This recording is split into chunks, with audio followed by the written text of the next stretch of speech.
el príncipe de los predicadores, Charles Spurgeon. Narrado por Samuel Andrés Chaparro Sandoval.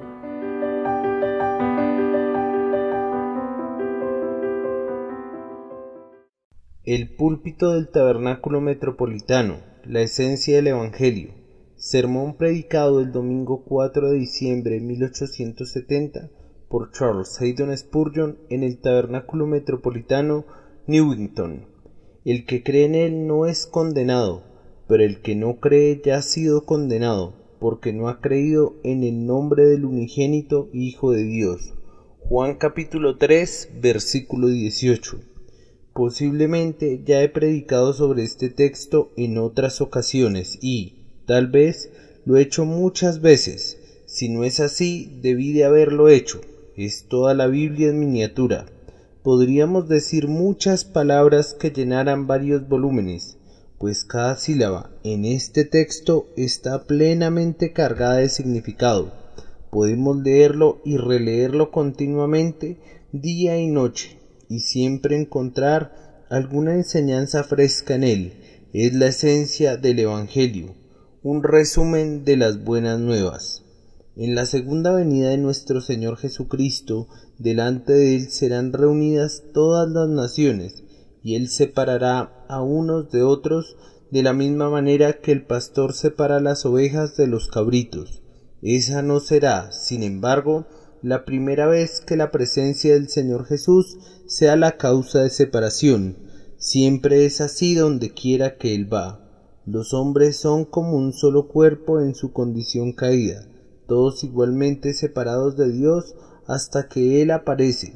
Su venida encuentra a los elegidos y los llama aparte, mientras que, por otro lado, los incrédulos son descubiertos.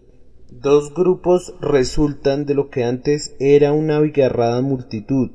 Cada quien va a los suyos, cada quien encuentra el compañero que le corresponde, y entre los dos grupos hay un golfo profundo que los divide, tan claramente como la luz es diferente a la oscuridad, o como la muerte es opuesta a la vida. Otras distinciones se convierten en insignificantes en la presencia de Jesús. Los bienes y la riqueza, la educación o la ignorancia, el poder o la debilidad, son asuntos de mínima importancia para dividir a la humanidad ante la presencia del gran discernidor de espíritus. Solamente estos dos grupos, creyentes e incrédulos, resaltan en claro relieve. Tal como está en nuestro texto, así está de hecho en el universo entero. Las únicas dos distinciones realmente vitales entre tiempo y eternidad son simplemente estas: creyentes e incrédulos, los que reciben a Cristo o los que lo rechazan. Más aún, así como hoy la presencia de Cristo divide la masa y junta a los hombres en grupos diversos, así también esa presencia asegura un juicio presente. Está escrito que él dirá a los que están a su derecha: venid benditos de mi Padre, y a los que están a su izquierda: apartados de mí, malditos. De la misma manera, en este instante su presencia produce un juicio con igual certidumbre, pues en este texto vemos a los creyentes sin ninguna condenación, es decir, exonerados, y vemos a los incrédulos ya condenados.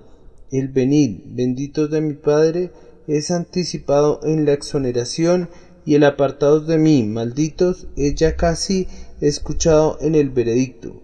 Ya ha sido condenado. Los exhorto, por tanto, este día, mientras escuchan la predicación de este sermón, a recordar que se está haciendo una división clara y sumamente importante. Este día el Hijo de David está en su trono y se sienta a juzgar en esta congregación. En la predicación del Evangelio, en este momento, su majestuosa voz separa a los pecadores de los santos, y si somos sensibles a su presencia, no tendremos otra opción que temblar o regocijarnos, mientras permanezca esta separación como debe permanecer, porque Él será en este día olor de muerte para muerte o de vida para vida a cada una de nuestras almas.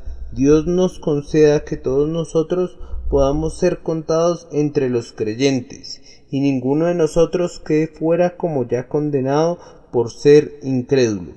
Primero, les pediré hoy que consideremos a cuál de los dos grupos que menciona el texto pertenecemos. El que cree en él no es condenado. ¿Pertenecemos a ese grupo asegurándonos de ello? ¿Vemos lo que significa creer acerca de él? O más bien, en él, ya en la palabra griega eis significa en él, más que acerca de él. Si no me equivoco, la expresión creer en él significa mucho más de lo que la mayoría de nosotros ha visto en ella. Yo veo muchos matices en el acto de creer. Hay algunos que creen lo concerniente a Cristo, es decir, creen que Él es el Mesías y el Salvador de los hombres. Muchos aceptan esto como verdad, porque sus padres así también lo creyeron, y es un asunto de una tradición que no cuestiona. Nacen en lo que comúnmente se considera un país cristiano y, por tanto, han heredado la fe cristiana y teórica y mentalmente creen que Jesús es el Hijo de Dios y el Redentor del mundo. No dudarían en ponerse de pie y recitar: creo en Jesucristo, su único Hijo, Señor nuestro, que fue engendrado por el Espíritu Santo, nacido de la Virgen María, padeció bajo el poder de Poncio Pilato, fue crucificado, muerto y sepultado, etc. Pero recuerda muy bien que pueden creer todo lo que es ortodoxo concerniente al Señor Jesucristo, pero eso no es una señal de que han recibido la justificación en Él. Nadie se atrevería a afirmar que la creencia en el credo de Atanasio le puede asegurar la salvación. Si rechazan su divinidad, si niegan su expiación, esos errores son evidencia contundente de que no creen en Él, porque no son creyentes de la verdad concerniente a Él y, por lo tanto, deben contarse entre los de los incrédulos, que ya están condenados. Pero, por otra parte, si ustedes se apegan a la verdad bíblica y creen con exactitud lo concerniente al Señor Jesús, pero no van más allá, su simple fe acerca de Él o concerniente a Él no les salvará. Conocer a Cristo no sirve de nada a menos que pueda decirse: porque no te lo reveló carne ni sangre. Habremos dado un paso hacia adelante cuando le creemos a Él. Esto es mencionado a veces en la Escritura: creerle a Él. Porque yo sé a quién he creído. Si creemos en lo concerniente a Él, que Él es Cristo de Dios, su ungido, su enviado, su Mesías, deberíamos aceptar como verdadero todo lo que Él dice, y si lo hacemos así, con todo nuestro corazón, considero que somos salvos, pero podemos pensar que así lo hacemos y mentalmente dar nuestro asentimiento a su enseñanza, y aun así, a pesar de ello, podríamos no haber alcanzado todavía la salvación, podríamos ser aún incrédulos condenados, a pesar de que pensemos y digamos y profesemos que creemos en Él. Frecuentemente en la Escritura hay otra forma de creer que gira alrededor de la palabra griega epi, creer basándose en Él. Algunos traductores han usado la palabra en insertándola en el texto, pero el significado del griego es algo diferente. Hay diferencia entre creer basándose en Él y creer en Él. Creer basándose en Jesús es ciertamente una fe salvadora, porque el que cree basándose en Él no será confundido. Creer basándose en Él es, de alguna manera, apoyarse en Él, es recibirlo como Dios lo ha establecido y, por tanto, es hacerlo el fundamento de nuestra fe. Creyendo lo concerniente a Él y creyéndole a Él, venimos luego a reposar apoyándonos en Él, convirtiéndolo en nuestra confianza. Creemos que nos puede salvar, confiamos en que Él nos salva y esta es la esencia de la fe salvadora. Creer basándonos en el Redentor designado, pero en este caso en particular, nuestro texto habla de creer en Él.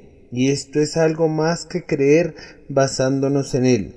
Todo aquel que realmente crea basándose en Cristo, en poco tiempo vendrá a creer en Él, pero hay un crecimiento. Creer en Él es más que creer basándose en Él. ¿Cómo es eso? Si yo creo completamente en un hombre, ¿cuál es el resultado de ello? ¿Es el abogado y yo tengo un problema legal? Entonces le confío mi caso. Dejo el asunto en sus manos sin ningún temor, puesto que yo creo en mi abogado. Bien, hasta aquí eso puede ser creer basándose en él, pero a continuación me da directrices y reglas de acción.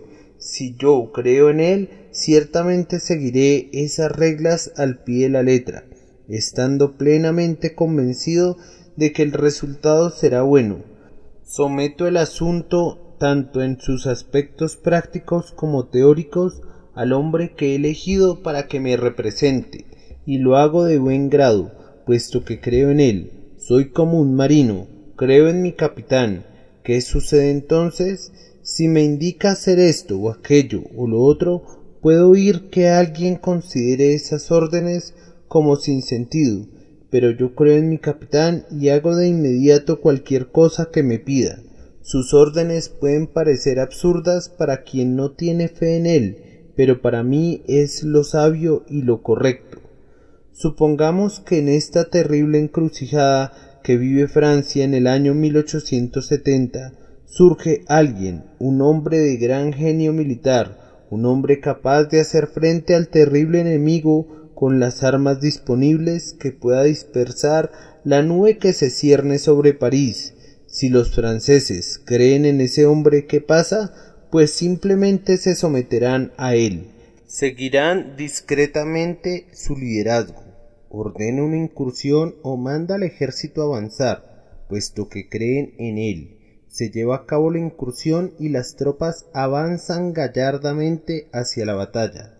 Si aconseja esperar o evitar una gran batalla, aquellos que creen en él se protegen en las trincheras o se baten en retirada frente al enemigo. Si tienen la plena convicción que él garantiza la victoria, ciertamente obedecerán sus órdenes. Él será como su oráculo, su dictador, pero es alguien que es aceptado de buen grado. Entonces, creer en nuestro Señor quiere decir esto: creo que Él es el Hijo de Dios y creo todas las otras verdades relativas a Él. También quiere decir que creo que todo lo que dice es verdad, es decir, le creo a Él, pero, más aún, pongo mi alma sobre sus méritos que hacen posible la expiación para que la salve, y más aún, habiendo hecho esto, me entrego enteramente a la santa guía del Salvador. Creo que es infalible como director de mi espíritu. Siento una unión con él, vengo a estar en él. Su causa es mi causa es su causa. Creo en él. Este es el hombre de quien el texto dice: el que cree en él no es condenado. Y la pregunta que me hago y que también hago a ustedes es: ¿hemos creído en Jesús? ¿Realmente lo consideramos como nuestro todo en todo? ¿Permitimos que nos guíe y nos conduzca hasta que nos lleve a la felicidad eterna? El contexto de este versículo nos ayudará a formar un juicio acerca de si verdaderamente creemos en Jesús. Amigos, ¿se han dado cuenta por un verdadero ejército de fe de lo que significan los versículos 14 y 15 del presente capítulo? Y cómo Moisés levantó la serpiente en el desierto, así es necesario que el Hijo del Hombre sea levantado, para que todo aquel que cree en él tenga vida eterna. Al igual que los israelitas mordidos por la serpiente miraban a la serpiente de bronce cuando ésta fue levantada, de igual forma, ¿han mirado ustedes a Jesús y han encontrado la salud al mirarlo a él? De esta manera se pueden juzgar a ustedes mismos. Han sido curados de las heridas del pecado y han recibido una nueva vida celestial. ¿Han hecho ustedes al Salvador crucificado el lugar de descanso para sus almas? En los versículos que están a continuación de nuestro texto encontrarán estas palabras: pero el que hace la verdad viene a la luz. Ustedes vienen a la verdad, hermanos, como resultado de haber confiado en Cristo?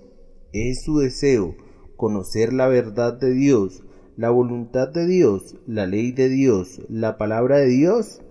¿Están buscando la luz y tienen deseos de que las obras hechas en ustedes sean vistas como el fruto del propio Espíritu de Dios?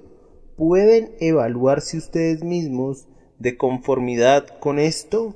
Decir, confío en Cristo, es en vano si nunca lo han visto con la misma mirada infantil con que los israelitas miraban a la serpiente de bronce. Igualmente sería en vano profesar ser un creyente en él a menos que se desee la luz. Pueden permanecer parcialmente en la oscuridad, como indudablemente lo están, pero buscan más luz, buscan a Dios, buscan la verdad, buscan la justicia.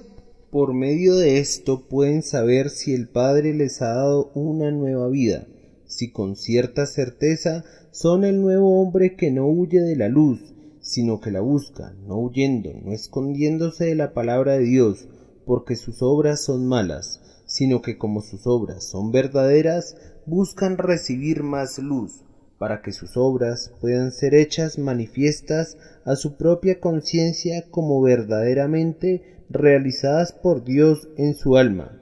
La consideración que acabo de proponer la vamos a retomar ahora en relación con el segundo grupo. ¿Somos nosotros incrédulos? Me temo que algunos de mis oyentes lo son. Si ese es el caso, les podría ayudar mucho saber dónde se encuentran y qué son. Pero el que no cree ya ha sido condenado.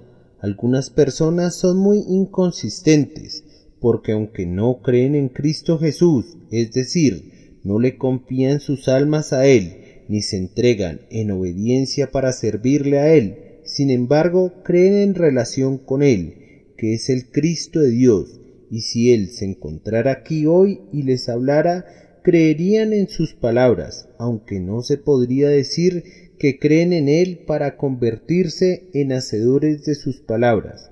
Es sumamente extraño que crean que Él es el Hijo de Dios, pero que no confíen en Él, que sepan que lo que Él dice es verdad y que a pesar de advertirles de la ira venidera, ustedes se queden muy tranquilos en una fría indiferencia y no busquen la salvación que Él da.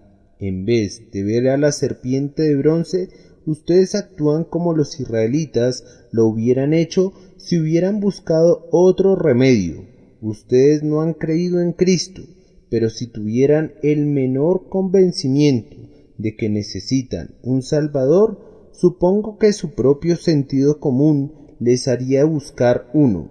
Por tanto, ustedes buscan evidentemente una salvación diferente de la que Cristo obtiene. Rechazan lo que Dios ha ordenado para encontrar algo propio de ustedes mismos.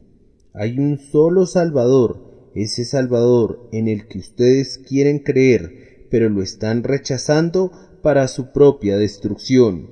Hoy cierran sus ojos a la única luz, y aunque a veces echan de menos la luz, aman las tinieblas más que la luz, y continúan en el rincón oscuro donde se encuentran, oscuro, oscuro, oscuro, porque no aceptan que se les regañe. Les resulta intolerable que el Evangelio toque sus conciencias a la manera de un punzón, y les llame la atención por todos sus pecados. Hasta este momento permanecen incrédulos y amando la oscuridad. Les ruego que busquen y miren, mientras este corazón que les dirige la palabra tiene piedad de ustedes. Confíen que el corazón de Dios también tenga piedad de ustedes y que abandonen su condición de incrédulos y puedan ser contados entre los creyentes en Cristo. Suficiente para este primer encabezado, que dejo para su sincera consideración, esperando que no lo traten con ligereza. Ahora, en segundo término, brevemente consideremos la condición del creyente. El que cree en Él no es condenado. ¿Qué frase tan llena de gozo es esta? Siempre y cuando tengan la seguridad de que creen en Jesús, Saboreen sin prisa y sin término esta frase en su alma, mis hermanos.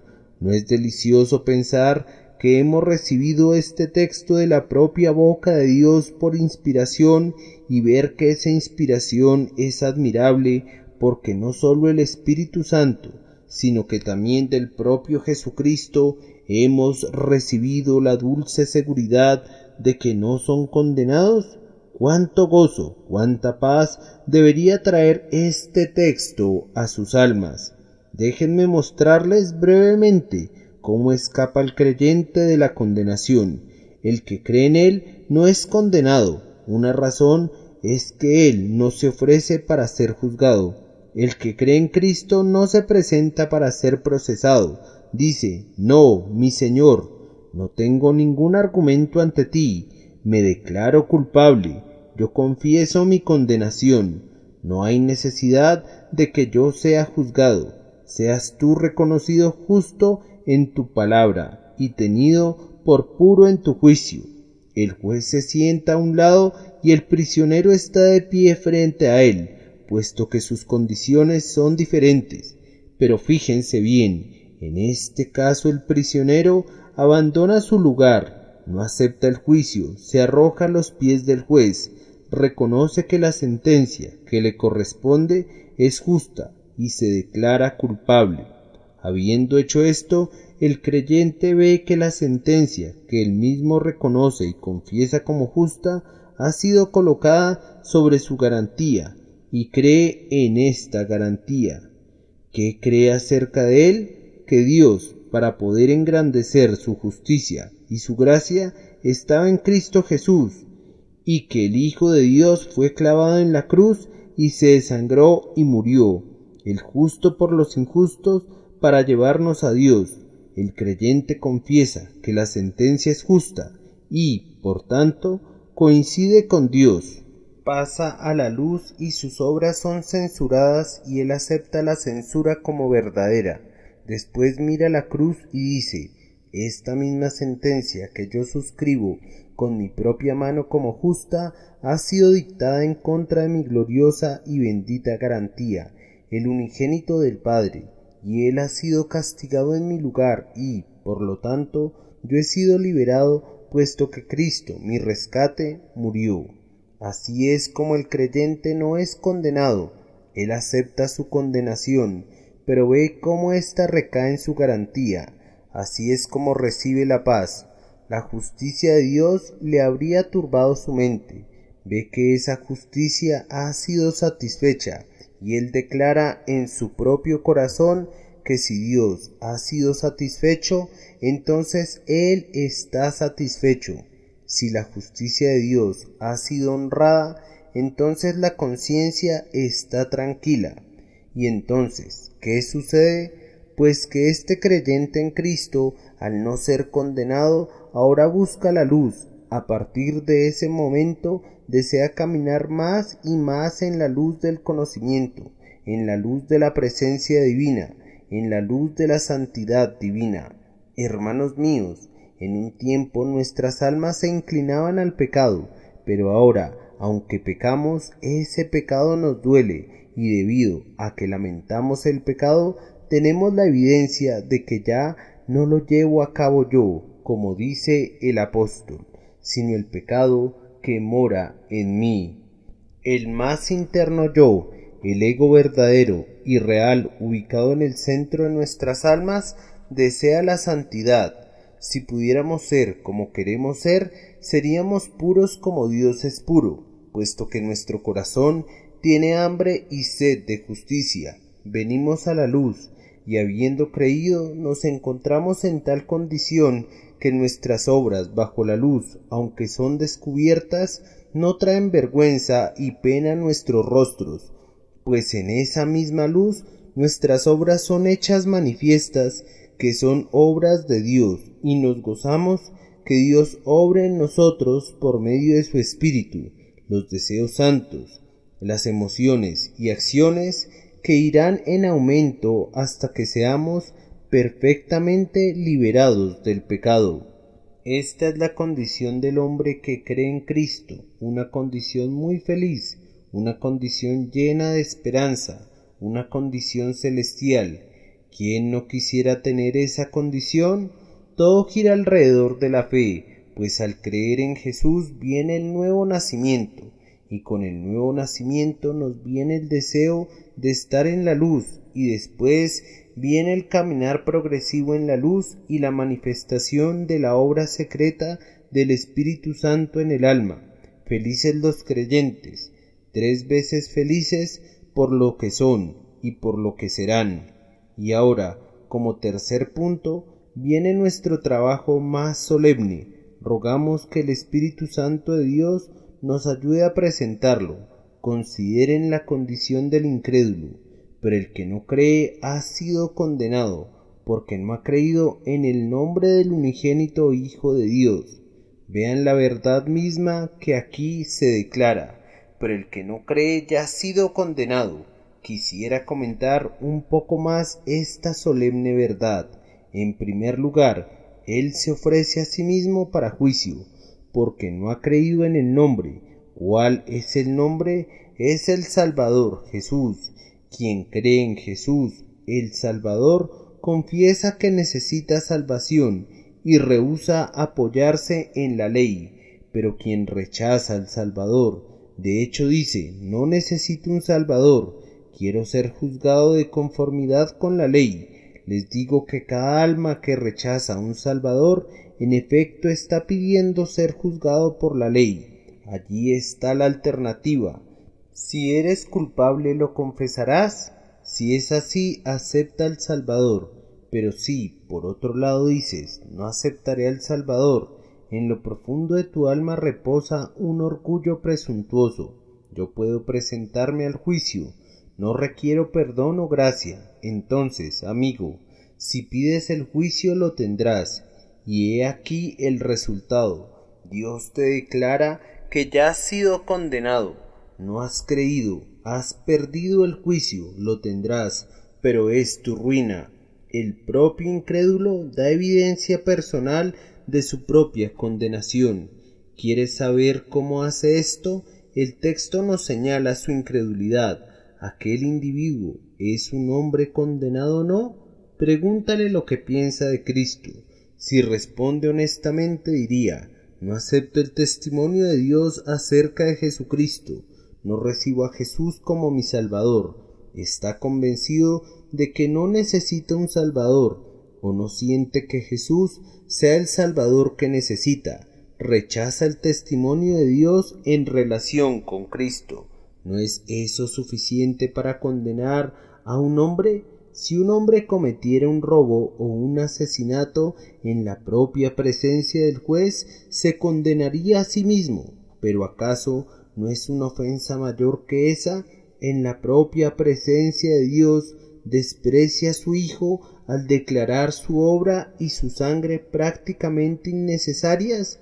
¿No es el colmo del atrevimiento que un alma esté en la presencia del Dios de misericordia y escuche cuando dice, he aquí el Cordero de Dios que quita el pecado del mundo, y que esa alma responda, ¿no tengo nada que ver con el Cordero de Dios?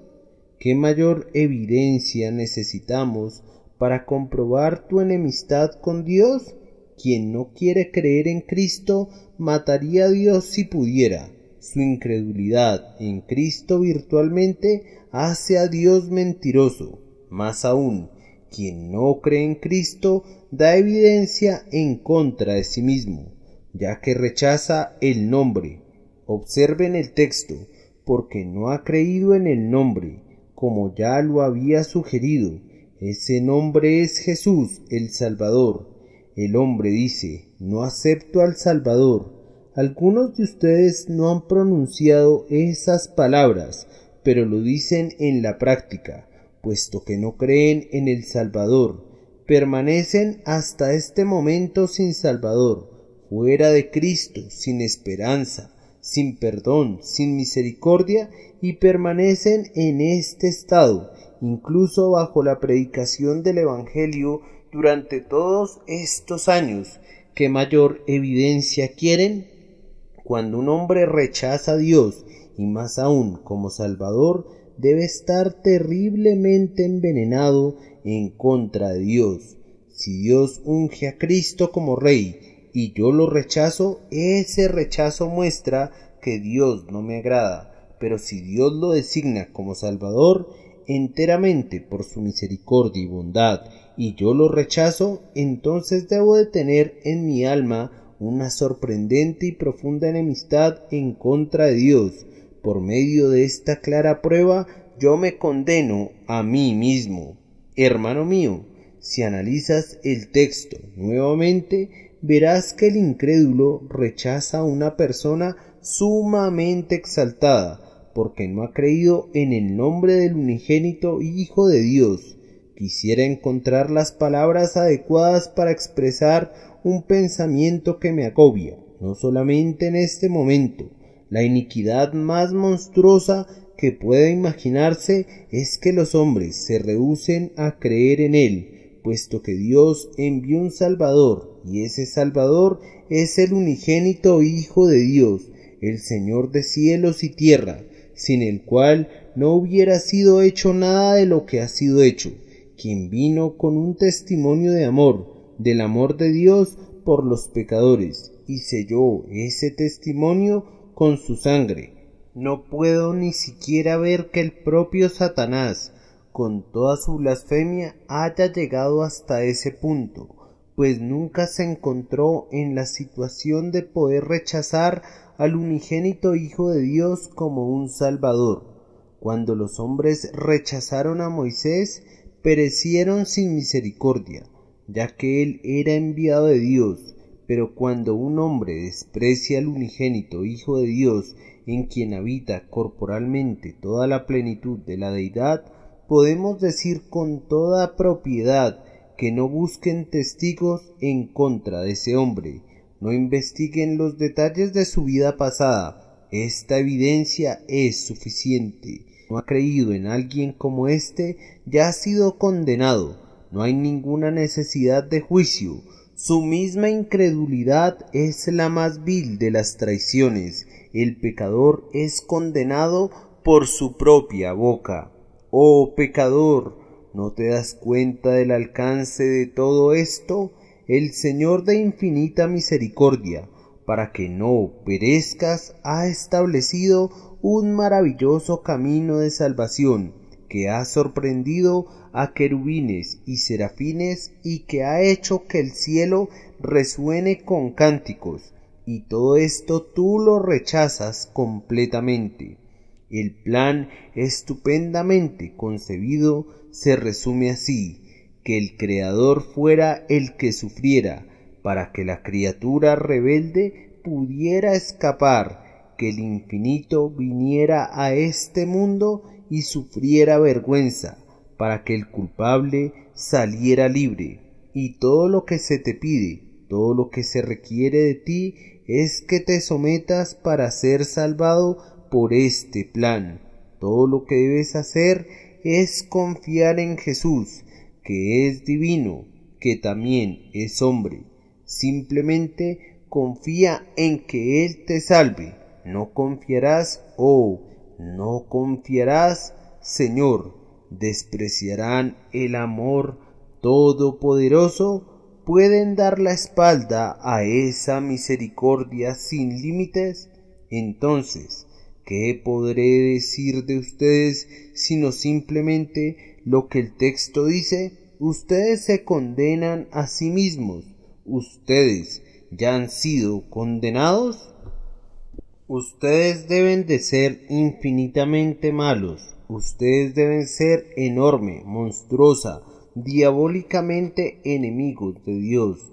De lo contrario, no tratarían con tanta ligereza una bendición tan preciosa. No deberían tener la impertinencia de rechazar un plan de misericordia tan adaptado a su condición. Ya ha sido condenado, porque no ha creído en el nombre del unigénito Hijo de Dios. Palabras solemnes, escúchenlas y tiemblen. De los versículos que siguen a nuestro texto, vemos que ustedes, incrédulos, continúan aportando evidencia adicional en contra de ustedes mismos, ya que todo hombre que rechaza a Cristo, la luz verdadera, siempre procede a rechazar otras formas de la luz de la palabra de Dios, al Espíritu de Dios y a su conciencia. Ama las tinieblas más que la luz y no quiere venir a la luz para que sus obras no sean reprochadas. Ustedes apagan el Espíritu. Sé que así es. Si rechazan al Salvador, prestan oídos sordos a su conciencia, hacen violencia a su propio juicio, no desean aprender la verdad de Dios. No es posible que ustedes sean genuinos buscadores de la luz si rehúsan recibirlo a Él, que es el sol central de la verdad. Su continuado rechazo de la luz es evidencia que confirma que ustedes ya han sido condenados, aunque su incredulidad es en sí misma una evidencia suficiente. Y ahora, solemnemente y en el nombre del que vive y está muerto y vive por siempre, hablando en nombre de ese Cristo que, aunque fue muerto una vez, ahora se sienta a la derecha de Dios, les pido a los que pertenecen a este segundo grupo que presten atención a estas palabras simples pero cargadas de advertencias. Oh incrédulo, te ruego que consideres que la condenación que ya ha sido pronunciada sobre ti no es simplemente un asunto de forma.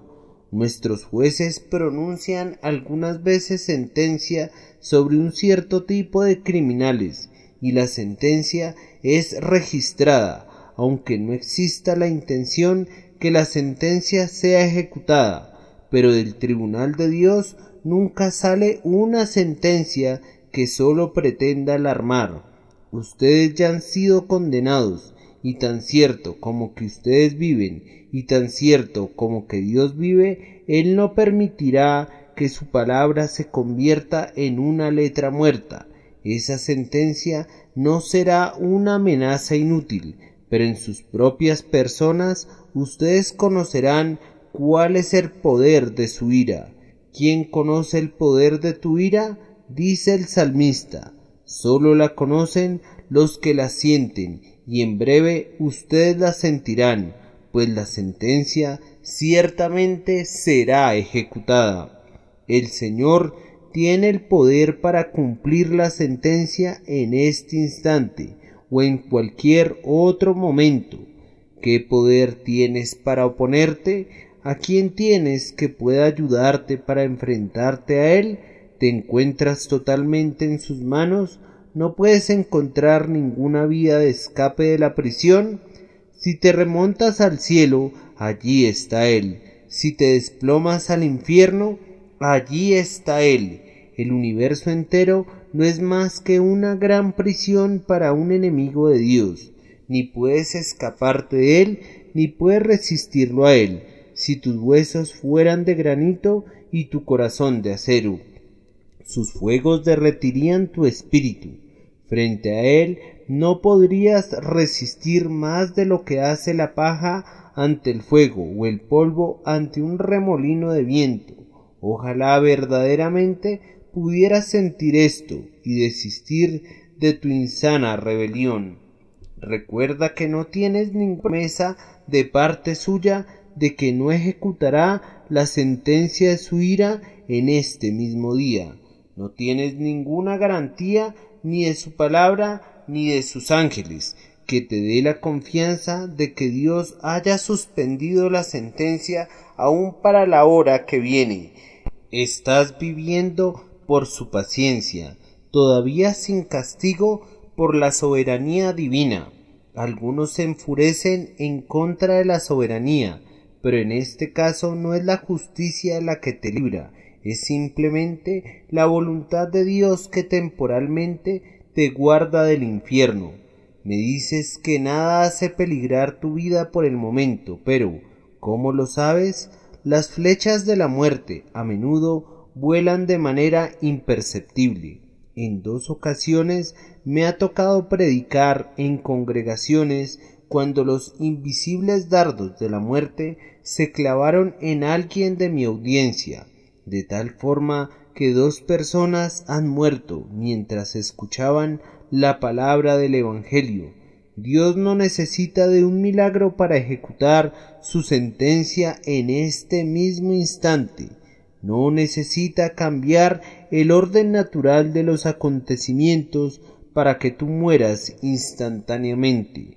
Si Él así lo quisiera, la destrucción de tu alma podría tener lugar en este preciso instante y en este mismo lugar, sin que se requiriera el menor esfuerzo de su parte. Recuerda con profunda preocupación que Dios está airado contigo ahora. Esta afirmación no es una invención mía, está escrito por la pluma de la inspiración que Dios emite sentencia cada día. Si el impío no se arrepiente, afilará su espada, ha dispuesto su arco y lo ha preparado. Dios está más airado con algunos de ustedes de lo que está con algunos condenados en el infierno. ¿Les sorprende esta afirmación? Pero os digo que en el día del juicio el castigo será más tolerable para la tierra de Sodoma que para ti. Los pecados que ustedes ya han cometido son mayores que los de Sodoma y Gomorra, y la ira es proporcional a la culpa. Un Dios airado los sostiene sobre la boca del infierno, y la justicia demanda que ustedes sean tragados allí, y nada excepto su voluntad misericordiosa los mantiene sin caer allí. Él solo tiene que quererlo, y tú, que ya has sido condenado, estarías para siempre donde el gusano nunca muere y el fuego no es apagado nunca, antes de que la manecilla del reloj se vuelva a mover. Déjenme recordarles que hasta ahora no han hecho nada para apaciguar la ira divina, han continuado pecando, o si me dicen que se han reformado, que han pensado en estas cosas, que han orado, ¿piensan ustedes que estas cosas pueden aplacar la ira divina? El Señor les ha dicho que el único camino de la salvación es creer en Jesús, pero ustedes tratan de encontrar otro camino. ¿Piensan que esta manera de proceder le agrada que esta condena rebajara su ira en contra de ustedes? Si piensan que pueden salvarse ustedes mismos mediante lágrimas y oraciones, insultan a su Hijo, y esto aleja la ira de Dios. Si se imaginan que por ir a la iglesia o a la capilla se salvarán, valoran muy poco la obra de Cristo. Ustedes desprecian la cruz en tanto que permanezcan en la incredulidad. Dicen, hacemos lo que podemos. No están haciendo absolutamente nada que pueda apaciguar la ira de Dios, sino todo lo contrario. Por estas acciones de ustedes, que consideran buenas, están tomando el bando del anticristo, a quien Dios ve con aborrecimiento. Dios dijo que salva por medio de Cristo, y no de ninguna otra manera, y mientras ustedes busquen otro camino, prácticamente están escupiendo en el propio rostro del unigénito Hijo de Dios a causa de la insolencia de su justicia propia. Mientras tanto, déjenme recordarles que la ira de Dios, aunque no se haya derramado sobre ustedes todavía, es como un arroyo retenido en una presa. Cada momento cobra fuerzas, mientras no rompa las paredes, pero crece y crece cada hora, cada día y cada momento de cada día que permanezcan como incrédulos. Están atesorando ira para el día de ira, cuando la medida de la iniquidad de ustedes esté llena. Cuán encarecidamente les pretendo persuadir para que escapen de esa condenación. Si piensan que ser condenados por Dios es una trivialidad, desengañen sus almas, pues quienes han pasado por donde la sentencia es ejecutada, si pudieran regresar a ustedes, no necesitarían hablar para contar sus horrores. La simple vista de ellos los convencería de que la perdición es una cosa terrible. En sus frentes debe recaer la ira de Dios, quien, al suavizar el castigo, se convierte en el medio de endurecimiento de los pecadores en sus pecados. Nuestro pensamiento no tiene ningún poder para imaginar lo que es la ira de Dios. Ningún idioma, aunque haga retumbar los oídos, puede expresar completamente esa ira. Incrédulos, yo no podría engañar sus almas, haciéndoles creer que es algo sin importancia caer en las manos del Dios vivo. Oh, arrepiéntanse, arrepiéntanse, arrepiéntanse. ¿Por qué han de morir si tienen tantas razones para recibirle? ¿Por qué habrían de rechazarle? ¿No ven que el mejor argumento para amarle es su propia persona? El Cristo de Dios debe ser digno del afecto de nuestros corazones. Su trabajo en la tierra debería ganar nuestra confianza. Si no estuviéramos locos, me parece, pues Él vino para salvar, para perdonar, para pasar por alto los pecados del pasado. Entonces, ¿por qué toman partido en contra de Él y haciendo esto atraen sobre sus cabezas la ira de un Dios airado? Déjenme enseñarles la ruta de escape.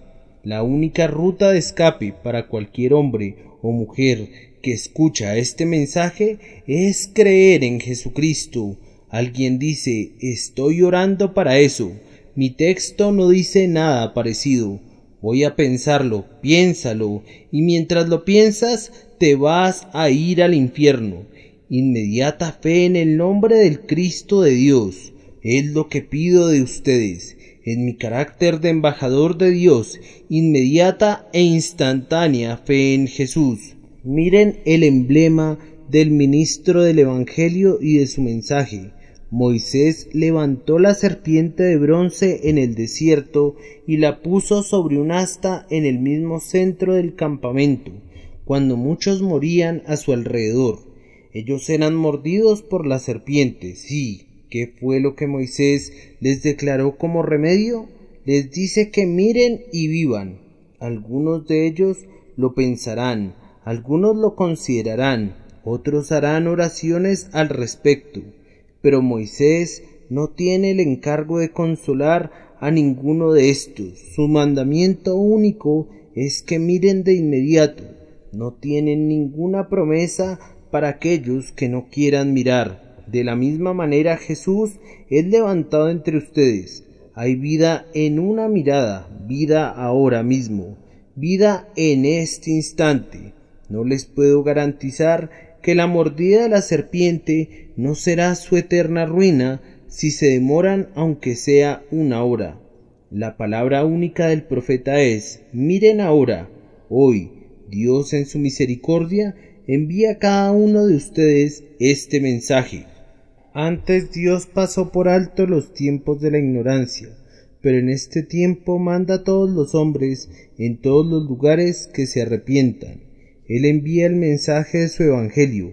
Cree en el Señor Jesús y serás salvo. No puede estar seguro de que este mensaje se pueda repetir ante ustedes nuevamente. He aquí ahora el tiempo más favorable. He aquí ahora el día de salvación. Cada momento que permanecen en la incredulidad están pecando contra Dios por esa misma incredulidad. No puedo aceptar, por tanto, que esperen siquiera un momento. Jesús es Dios, se hizo hombre, murió, vive y les invita a confiar en Él, prometiendo que ustedes vivirán. Confíen en Él ahora, entonces. Él es digno de su confianza. No pequen contra Él, no pequen en contra de sus propias almas al rechazarlo a Él. Recuerden que lo que Moisés levantó era una serpiente, la imagen de las mismas serpientes que los mordían. ¿Eran curados cuando miraban a lo mismo que los había envenenado? Seguramente que sí eran curados. ¿Qué es eso que te ha envenenado, pecador? Es la maldición del pecado. ¿Qué es lo que hoy levantó en el Evangelio? Es a Cristo hecho maldición por nosotros. Él toma sobre sí nuestro pecado, aunque en Él no hubo pecado, fue hecho pecado por nosotros, y si confías en Él, que sea tu ofrenda por el pecado, que sufra por ti, que sangre por ti, y confías de tal manera en Él para tomarlo de aquí en adelante como tu norma, resolviendo seguir al crucificado, me has sido levantado durante toda tu vida, hasta que te lleve al mismo Cristo en el cielo. No estás condenado.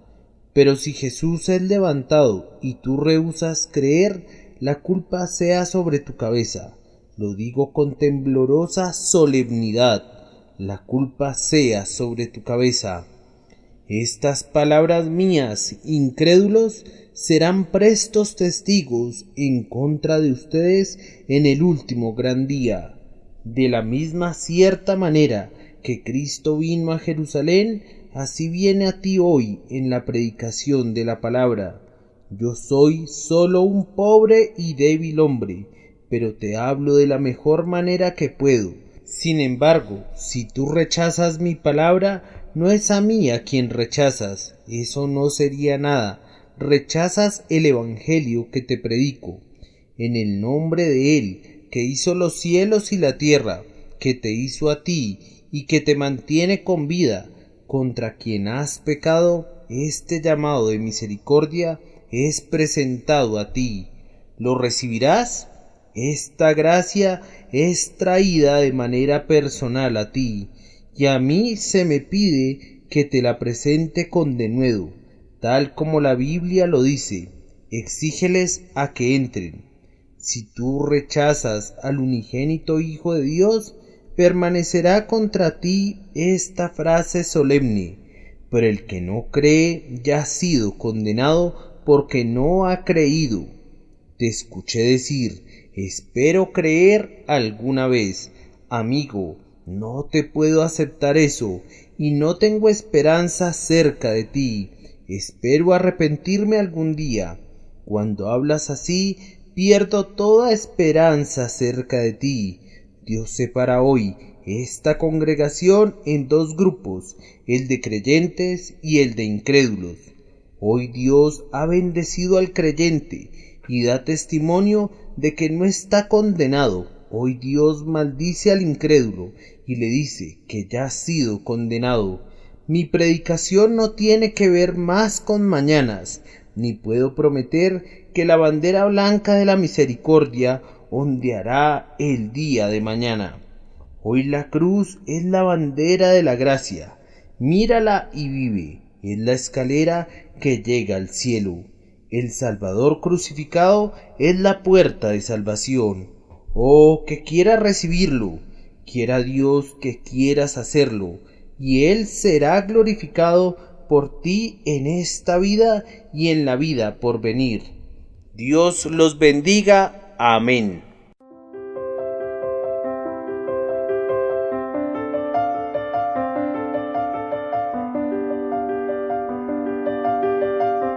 El príncipe de los predicadores, Charles Spurgeon. Narrado por Samuel Andrés Chaparro Sandoval.